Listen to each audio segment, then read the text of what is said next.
travailler, pose-toi toujours la question pour qui tu travailles. Imagine maintenant que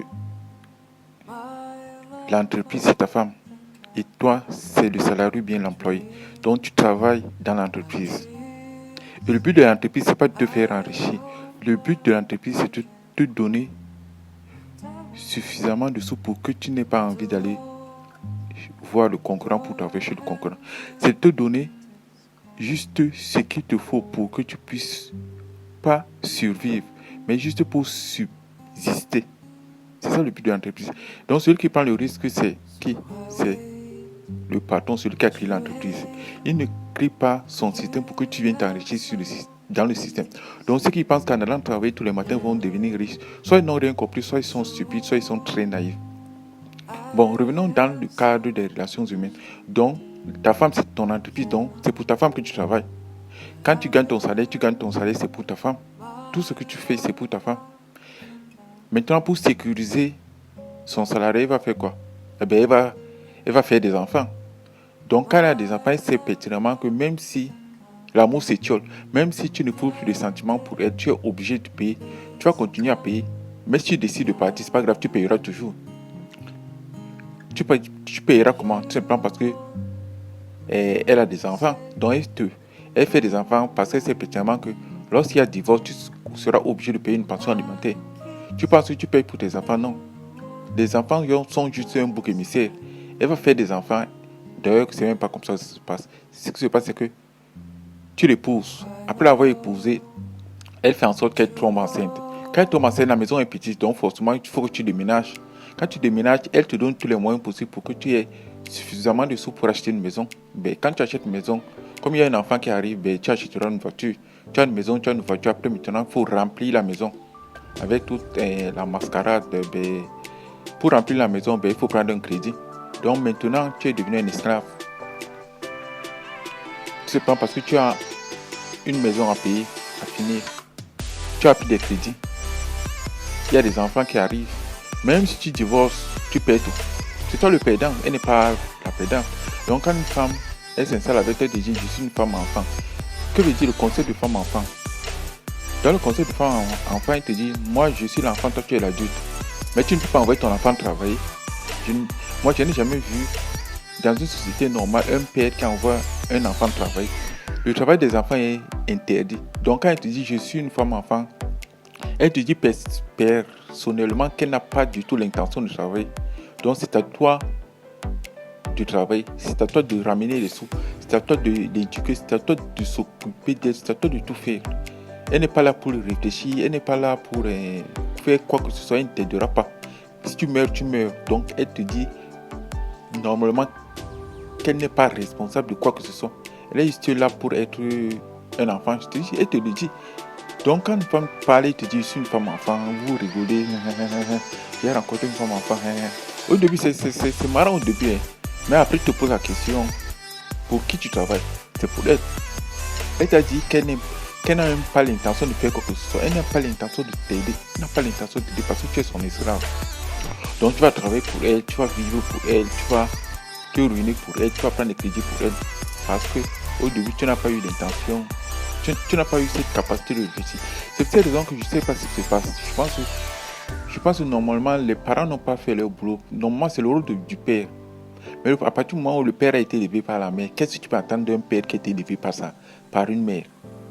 Tu penses juste que la mère va lui donner les éléments qui vont lui permettre de s'en sortir ou bien de traiter les femmes comme elle le mérite? Non.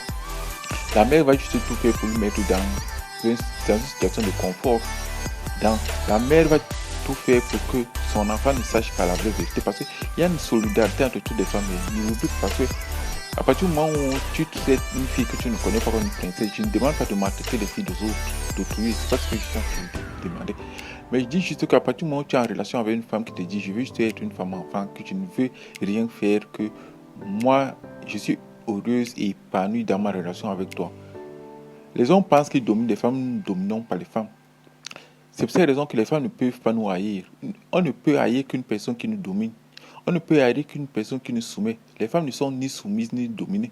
Elles ont fait un choix. Pourquoi tu veux qu'elles se lèvent le matin pour aller travailler? Pourquoi tu veux qu'elles se lèvent le matin pour trouver des solutions, comment tu vas vivre, comment tu veux qu'elle se lève le matin pour réfléchir. Elle n'a pas besoin de réfléchir. Pourquoi elle n'a pas besoin de réfléchir? Parce que toi, tu le fais pour elle. Mais qu'est-ce que tu veux? Si tu as des compétences, si tu n'exerces pas, à un moment, tu finis par perdre tes compétences. Mais ce qui se passe, les femmes n'ont pas. Les femmes ont décidé de ne plus réfléchir. Les femmes ont décidé de ne pas se prendre la tête. Les femmes ont décidé de ne pas prendre des décisions. Mais le problème, c'est qu'elles vous le disent clairement. Quand elle dit je veux être une femme enfant, elle te dit. Quand elle te dit je ne veux pas prendre de décision, elle te le dit. Elle fait tout pour dire aux hommes la vérité. Mais le problème, c'est que les hommes ne comprennent pas. Les hommes pensent que comme eux, ils sont intelligents, comme ils sont brillants, donc forcément les femmes sont aussi brillantes que simplement parce qu'ils parlent d'un postulat qui est erroné, qui est faux. Ce postulat consiste à dire qu'un homme est égal à une femme. Non. Les femmes elles-mêmes savent que dans le monde des femmes, dans le monde des femmes, les hommes n'existent pas. Dans le monde des femmes, seules les femmes existent. Les femmes aiment rester entre elles. Elles, je ne peux pas dire qu'elles acceptent la compagnie des hommes. Je dis juste qu'elles tolèrent la compagnie des hommes momentanément. Mais si elles pouvaient rester seules, elles resteraient seules. La preuve en est que quand à un moment tu commences à l'enquiquiner ou bien tu commences à ne plus faire ce qu'elle veut, ou bien à partir du moment où elle se rend compte que tu n'as pas été dressé correctement, qu'elle s'est fait divorce. Je ne dis pas que c'est l'apanage de toutes les femmes. Je dis dans la majeure partie des cas, ce sont des cas qui se répètent. À partir du moment où ces cas se sont répétés, il y a deux solutions à adopter. Soit on prend conscience qu'il y a un problème qui se passe, soit on prend conscience que le jeu est truqué, soit on prend conscience qu'il y a une anomalie et on essaye de se positionner. Sinon, tu deviens un mouton. Tu ne peux quand même pas te comporter un mouton toute ta vie. Quand tu prends conscience qu'il y a quand même un problème, quand tu prends conscience qu'il y a quand même un dysfonctionnement, qu'est-ce que tu fais? Eh bien, tu essaies de corriger le tir. Tu ne te comportes pas de la même manière comme les autres. Le but n'est pas de faire en sorte que vous commencez à détester les femmes. Le but, c'est juste d'ouvrir les yeux. Si tu entres dans une forêt, eh bien, tu vois une trace d'un carnivore. Eh bien, tu as deux hypothèses. Soit tu dis il y a un lion ou bien il y a un carnivore ou bien un carnassier qui est dans cette forêt, je n'y entre pas. Eh bien, soit tu dis j'ai des armes, ben, j'ai des moyens, j'ai le potentiel qui me permet d'arrêter quand même. Mais en faisant très attention, soit tu n'as rien vu parce que tu as perdu le sens de l'observation, tu as perdu le sens de l'analyse, tu as perdu le sens de l'anticipation. Mais si tu perds le sens de l'observation, si tu perds le sens de l'analyse, si tu perds le sens de l'anticipation, qu'est-ce que moi, en tant qu'homme, je peux faire pour toi? Je n'y peux rien. Si tu veux mourir, tu n'as qu'à mourir. C'est comme ça. À l'époque, comment les gens faisaient? L'instinct de survie faisait en sorte que les plus brillants s'en sortaient et les faibles mouraient. C'est comme ça que nous évoluons. Donc à un moment, vous avez les yeux, vous ouvrez les yeux, vous arrêtez de croire à l'eau de rose. Je dis qu'à partir du moment où tu as des éléments, ben, tu fais avec. Je vous remercie de m'avoir écouté.